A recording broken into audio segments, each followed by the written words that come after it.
Busy ಆಗಿರ್ತಾ ಇದ್ರು. ಐಷಾರಾಮಿ ಜೀವನವನ್ನ ಮಾಡಿಕೊಂಡು ತಮ್ಮ ಜೀವನವನ್ನ ಸಾಗಿಸ್ತಾ ಇದ್ರು. ಇವತ್ತು ಪರಪ್ಪನ ಅಗ್ರಹಾರದಲ್ಲಿ ಮೌನಕ್ಕೆ ಜಾರಿದ್ದಾರೆ ನಟ ದರ್ಶನ್.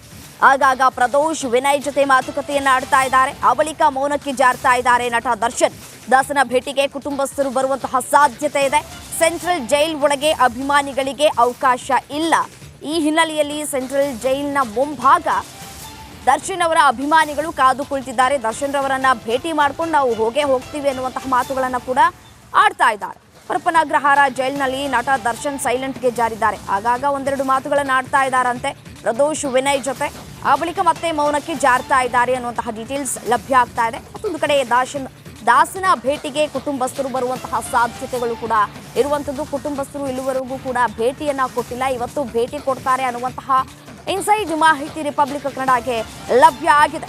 ಸೆಂಟ್ರಲ್ ಜೈಲ್ ಒಳಗೆ ಅಭಿಮಾನಿಗಳಿಗೆ ಅವಕಾಶ ಇರೋದಿಲ್ಲ. ನೋಡಿ, ಯಾವಾಗಲೂ ಸದಾ ಬ್ಯುಸಿ ಆಗಿರ್ತಾ ಇದ್ರು. ಸಿನಿಮಾ ಶೂಟಿಂಗ್, ಐಷಾರಾಮಿ ಜೀವನ, ತಮ್ಮ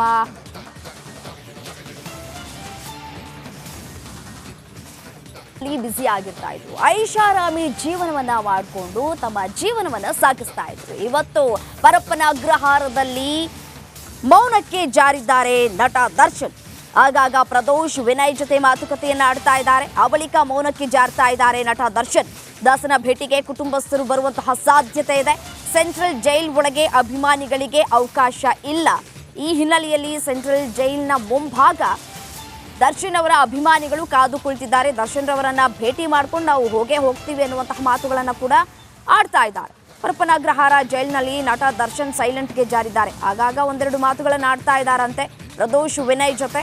ಆ ಬಳಿಕ ಮತ್ತೆ ಮೌನಕ್ಕೆ ಜಾರ್ತಾ ಇದ್ದಾರೆ ಅನ್ನುವಂತಹ ಡೀಟೇಲ್ಸ್ ಲಭ್ಯ ಆಗ್ತಾ ಇದೆ. ಮತ್ತೊಂದು ಕಡೆ ದಾಸನ ಭೇಟಿಗೆ ಕುಟುಂಬಸ್ಥರು ಬರುವಂತಹ ಸಾಧ್ಯತೆಗಳು ಕೂಡ ಇರುವಂಥದ್ದು. ಕುಟುಂಬಸ್ಥರು ಇಲ್ಲಿವರೆಗೂ ಕೂಡ ಭೇಟಿಯನ್ನ ಕೊಟ್ಟಿಲ್ಲ. ಇವತ್ತು ಭೇಟಿ ಕೊಡ್ತಾರೆ ಅನ್ನುವಂತಹ ಇನ್ಸೈಡ್ ಮಾಹಿತಿ ರಿಪಬ್ಲಿಕ್ ಕನ್ನಡಗೆ ಲಭ್ಯ ಆಗಿದೆ.